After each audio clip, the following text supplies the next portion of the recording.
गेली 20-21 वर्ष झालं मी सामाजिक कार्य करत आहे आणि या 20 ते 21 वर्षामध्ये मला आत्तापर्यंत इतका वाईट अनुभव, इतकी वाईट शिकवण आणि इतके करोडो रुपये देऊन अक्कल मी कधी विकत घेतली नाही. जी अक्कल मी आज विकत घेतली आहे.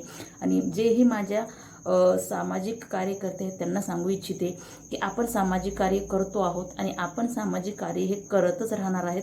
ह्या हाताने जर आपण दान दिलं तर ह्या हाताला दान कळू नये, हा आपला वद्य आहे आणि हा वद्य आपला असाच कायम राहणार आहे. परंतु जे आपण सामाजिक कार्य करतो, समोरचा व्यक्ती गोरगरीब जनता आहे, गरीब जनता तर असतेच, पण 1000 गरीब जनतामध्ये 10 गरीब असे लोक असतात की स्वतःला गरीब समजतात, पण ते गरीब नसून महामादरचोद असतात.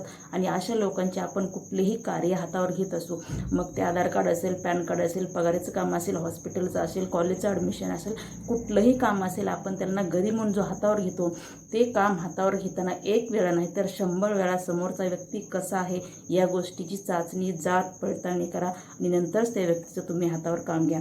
कारण ह्यांची वेळ आल्यावर ह्यांची अवकात काय आहे ते आपल्याला चौकात नेऊन दाखवतात आणि आपली गेलेली आलेली कळत नाही आणि त्यांनाही गेलेली समजत नाही. म्हणून माझ्या सामाजिक कार्यकर्त्यांना विनंती आहे की आपलं कार्य हे सतत चालू आहे, चालूच राहणार आहे. हातावर काम घेताना समोरचा व्यक्ती कसा आहे या गोष्टीची पडताळणी करून नंतर त्याचं काम हातामध्ये घ्या. अन्यथा आपली इज्जत बाजारात जाऊन विकायला सुद्धा हे महामादरचोद गरीब जनता कमी करणार नाही. मी सर्व जनताला बोलत नाही, 1000 जनतामधून फक्त 10 लोकांनाच अशा बोलते आहे जे की आपली अवकात वेळेवर दाखवतात.